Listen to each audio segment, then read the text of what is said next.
The punch landed like a thunderclap, Mark's fist slamming into Hans's jaw with the force of years of unspoken rage.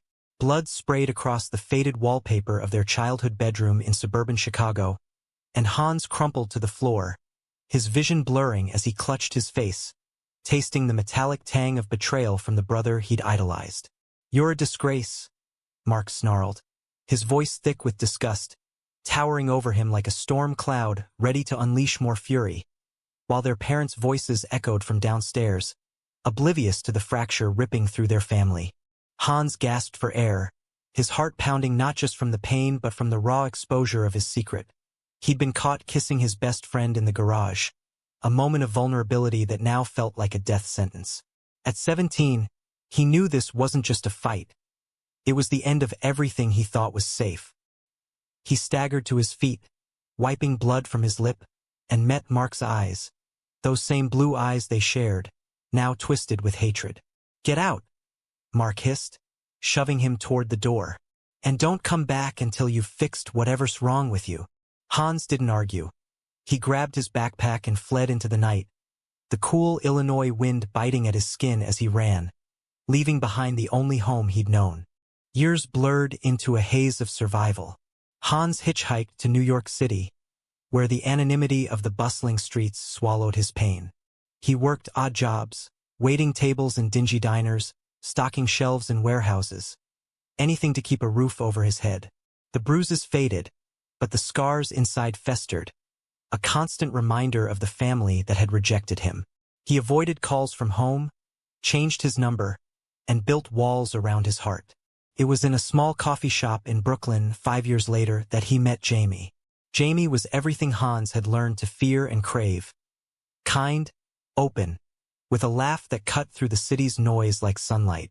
They started as friends, sharing late-night talks about dreams and losses, until one evening, under the glow of string lights in Prospect Park, Jamie leaned in and kissed him. This time, there was no punch, no shame, just a quiet acceptance that made Hans's chest ache with possibility.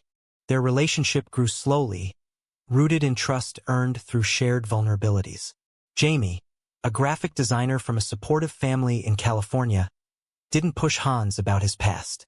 But one night, as they lay tangled in sheets in their cramped apartment, Hans whispered fragments of the truth. "My brother. He found out," he said, his voice barely audible. Jamie held him tighter, his hand tracing soothing circles on Hans's back. "You're safe now," Jamie murmured. "With me, you're home." For the first time, Hans believed it might be true. They built a life together, weekend brunches, museum visits, quiet evenings cooking pasta while debating politics. Hans pursued a degree in social work, driven by a desire to help kids like the boy he'd been, lost and afraid. Yet, the shadow of his family lingered, a ghost he couldn't fully exorcise. Mark, meanwhile, had stayed in Chicago, stepping into the role of the perfect son. He married Sarah, his high school sweetheart. In a church ceremony their parents beamed over. They bought a house in the suburbs, had a son named Ethan, and Mark climbed the ranks at his father's construction firm. Life was predictable, comfortable, wrapped in the facade of normalcy. But cracks appeared early. Sarah noticed Mark's temper, the way he'd snap over small things, echoing the rage he'd unleashed on Hans. Ethan, a bright-eyed boy with curly hair, grew up hearing whispers about an Uncle Hans who was away. But Mark shut down any questions. Deep down, Mark carried guilt like a hidden weight, replaying that night in his mind during sleepless hours.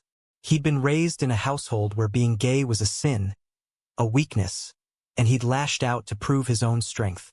Now, as Ethan turned 10, Mark wondered if he'd poisoned his own family tree. Hans's phone buzzed one rainy afternoon, an unknown number from Illinois. He ignored it, focusing on his thesis about LGBTQ youth in foster care. But the calls persisted, and curiosity, or perhaps unresolved anger, made him answer. "Hans, it's Mom." Her voice trembled, aged by time. "Mark's in trouble. He needs you." Hans's grip tightened on the phone, a surge of old pain flooding back. Jamie, sensing the shift, placed a hand on his shoulder. "What do they want?" he asked softly. Hans hung up, staring at the screen. "Nothing I can give," he replied, but doubt crept in. That night, as thunder rattled the windows, Hans dreamed of blood on wallpaper, of a brother's plea he wasn't ready to hear. The decision to return simmered in Hans's mind for weeks. Jamie urged caution. "They hurt you," he said over dinner, his eyes searching Hans's face. "You don't owe them anything." But Hans felt a pull, a mix of curiosity and unfinished business. He booked a flight to Chicago, telling himself it was just to close the chapter. Landing at O'Hare, the familiar chill of the Midwest air hit him like a memory. He rented a car and drove to the old neighborhood, the houses unchanged, frozen in time. Pulling up to his parents' home, he saw Mark waiting on the porch, older now, lines etched around his eyes, a shadow of the bully he'd been. "Hans," Mark said, standing awkwardly. "Thanks for coming." No apology, just a nod toward the door. Inside, their mother hugged Hans tightly, tears streaming. "He's sick," she whispered. "Cancer. Stage 3. Hans's world tilted. Mark sat at the kitchen table, Ethan beside him, the boy eyeing Hans with wide curiosity.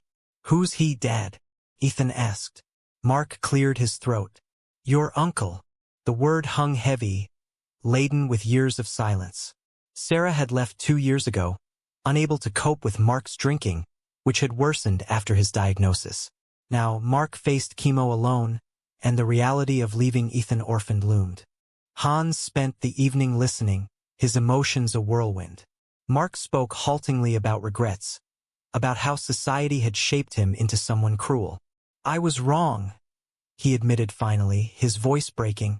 "But Ethan, he needs family."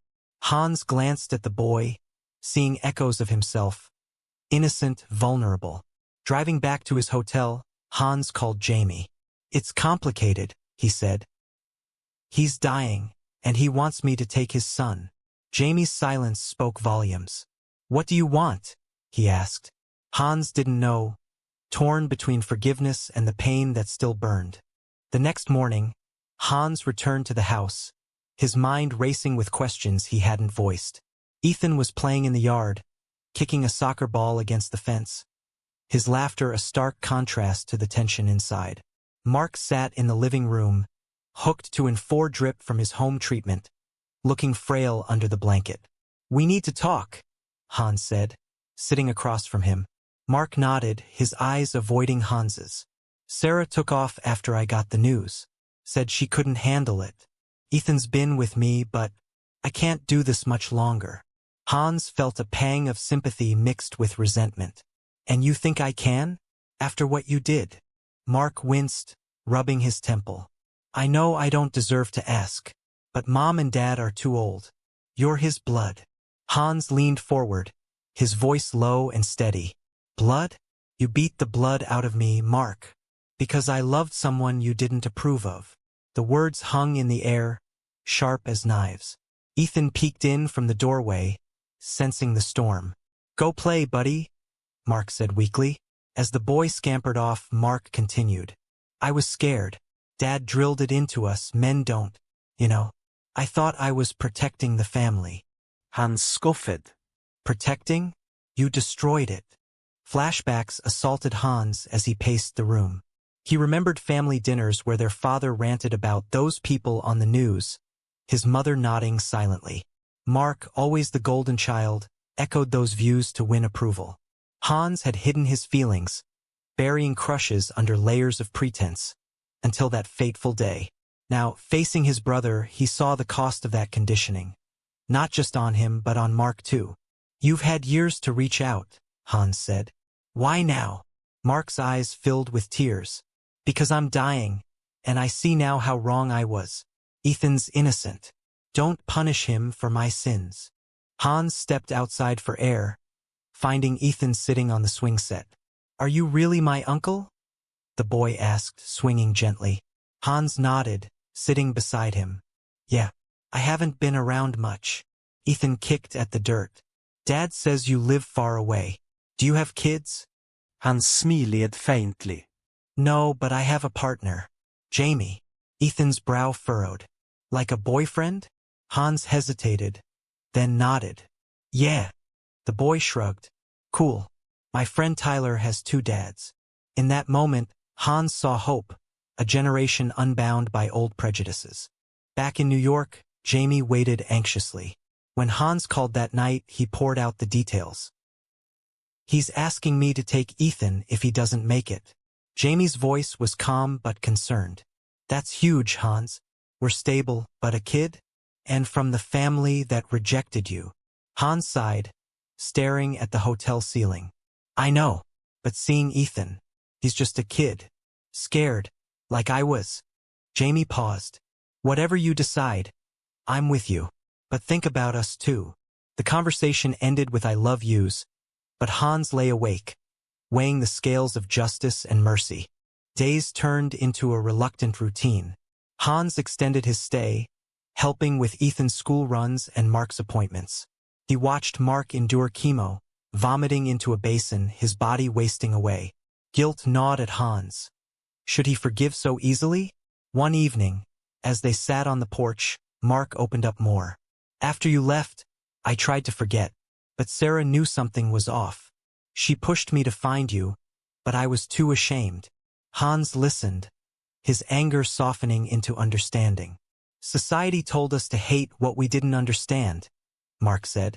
I bought into it, and it cost me everything. Their parents hovered, their mother fussing over meals, their father gruff but silent. One afternoon, Dad pulled Hans aside. Mark told me what happened. I am sorry, son. The words were stiff, unpracticed, but real. Hans nodded, a knot loosening in his chest. Yet doubts lingered. Was this redemption genuine, or just desperation? Ethan bonded with Hans quickly, sharing stories of school and soccer. Dad's always tired now, he confided one day. Will he get better? Hans hugged him. We're hoping. But the doctor's updates were grim, the cancer had spread. Jamie flew in for support, meeting the family for the first time. Tension crackled at dinner. Mark shook his hand awkwardly. Ethan chattered excitedly. Later, in bed, Jamie whispered, They're trying, Hans, but you have to protect your heart. Hans nodded, but the pull of family was strong. A betrayal surfaced when Hans overheard his parents talking. If Hans takes Ethan, what about that lifestyle? Mom worried. Dad grunted. Better than foster care. The word stung, reminding Hans that acceptance was conditional. As weeks passed, Mark's condition worsened. He drafted legal papers, naming Hans as guardian. I trust you, he said hoarsely. Hans signed, his hand trembling. But inside, turmoil raged. Was he betraying his younger self by stepping back into this world? Jamie noticed the strain. We're in this together, he assured. Yet Hans wondered if the price of forgiveness was too high. Mark's decline accelerated, each day stripping away more of his strength. Hans found himself immersed in the chaos, coordinating doctors' visits and ensuring Ethan got to soccer practice. The boy clung to him, his small hand slipping into Hans's during hospital waits. Uncle Hans, will you stay? Ethan asked one evening, his eyes wide with fear. Hans knelt to his level. As long as you need me. But the promise felt heavy, laden with the ghosts of his past. Jamie returned to New York for work, leaving Hans to navigate alone. Phone calls bridged the distance, but strain crept in. I miss you, Jamie said. This is changing you. Hans admitted it was true. The reconnection stirred old wounds. One night, after Mark fell asleep, Hans rifled through old photo albums in the attic. Pictures of him and Mark as kids, building forts, riding bikes, evoked a bittersweet ache. How had love turned to violence? He confronted Mark the next day. Why didn't you ever apologize before? Mark, propped in bed, sighed. Pride. Fear. I thought if I ignored it, it'd go away. Hans shook his head. It didn't. It haunted me. A turning point came during a family gathering.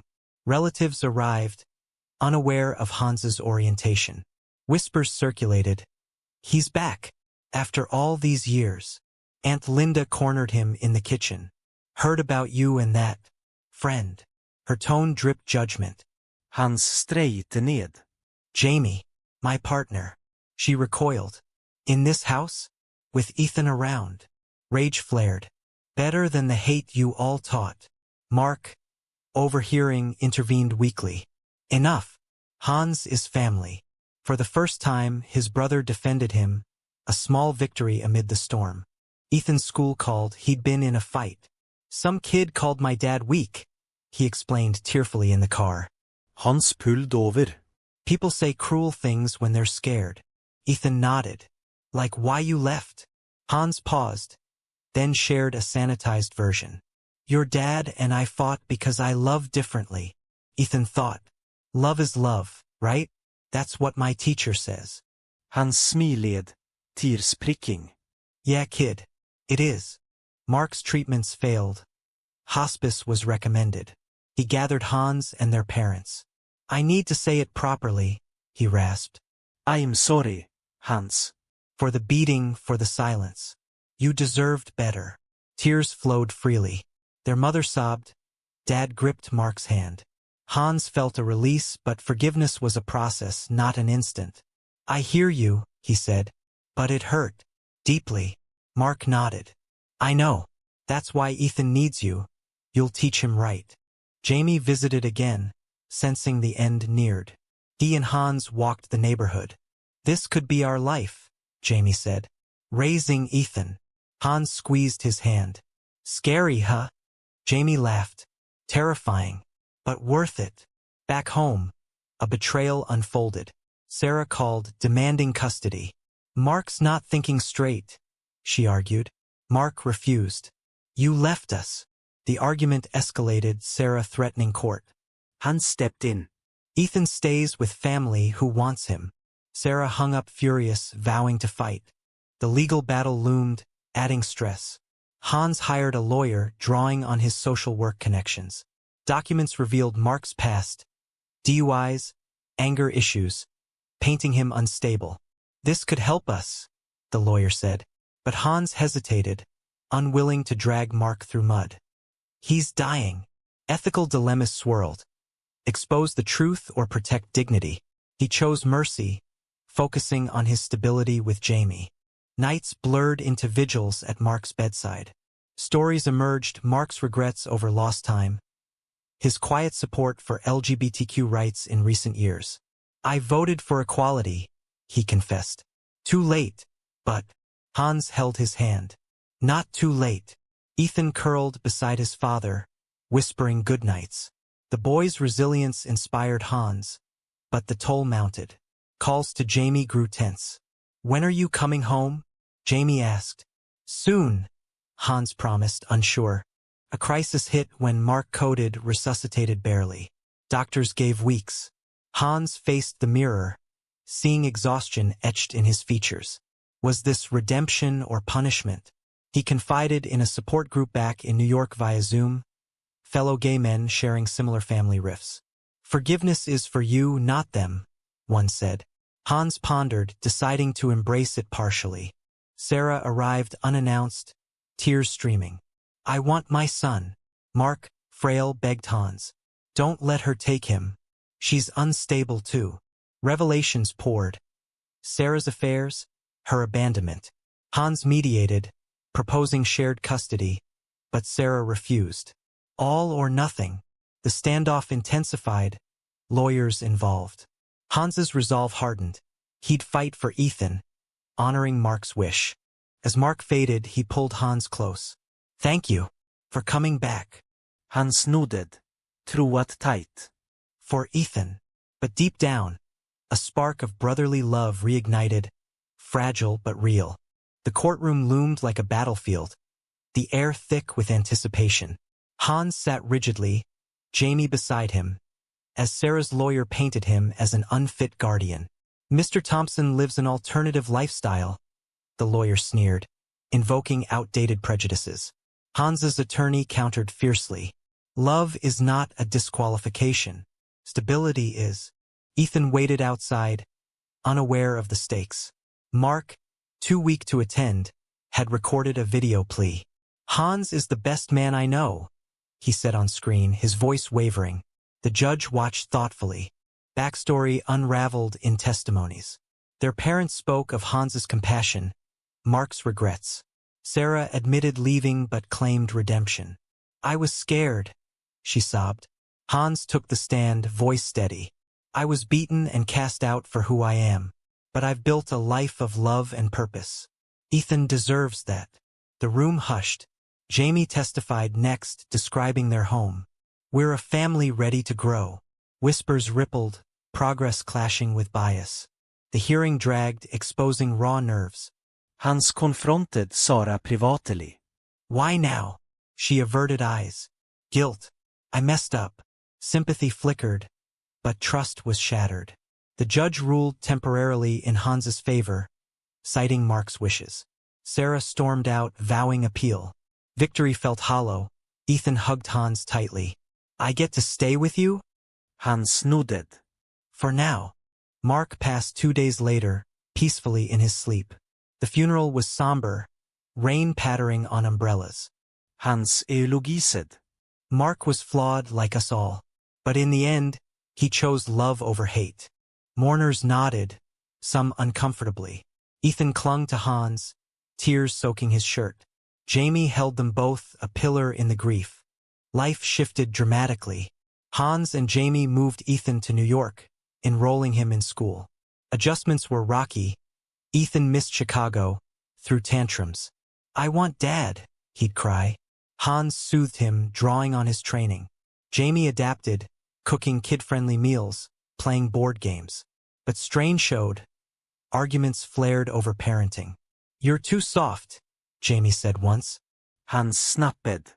He's lost everything. They reconciled, but the pressure mounted. Sarah's appeal loomed, dredging up Hans's past. Private investigators uncovered old records. The beating, unreported. This shows family violence, her lawyer argued. Hans's side flipped it. Victim, not perpetrator. The media caught wind. Headlines screaming, "Gay uncle fights for nephew amid family drama." Support poured in from LGBTQ groups, but hate mail arrived too. Hans shielded Ethan, but the boy overheard whispers at school. Is it true your uncle's gay? A kid taunted. Ethan punched him, echoing Mark's temper. Counseling helped. Ethan opened up. I miss Mom too. Hans arranged supervised visits, a tentative bridge. Sarah softened, seeing Ethan's happiness. Maybe we can co-parent, she suggested. Hans considered, weighing betrayal against healing. Internal conflicts raged.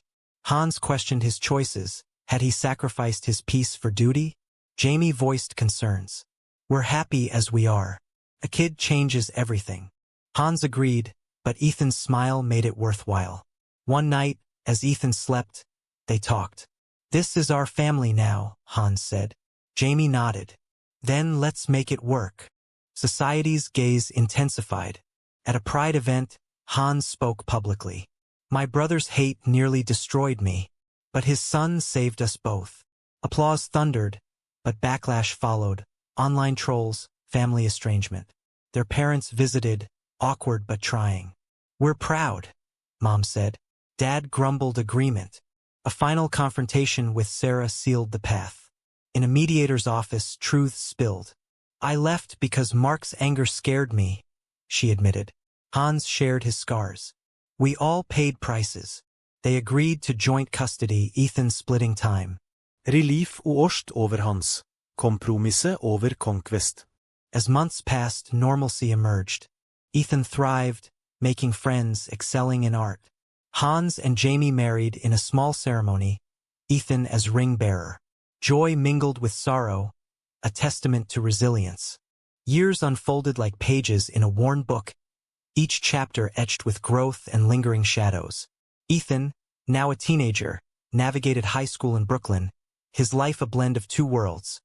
Weekends with Sarah in Chicago, weekdays with Hans and Jamie. The arrangement worked, mostly, forged from necessity and grudging respect. Hans watched Ethan mature, his curly hair now styled, his questions deeper. Why did Dad hurt you? Ethan asked one evening over pizza. Hans paused, choosing words carefully. Fear. He was taught wrong, and it made him lash out. Ethan nodded thoughtfully. I'm glad you came back.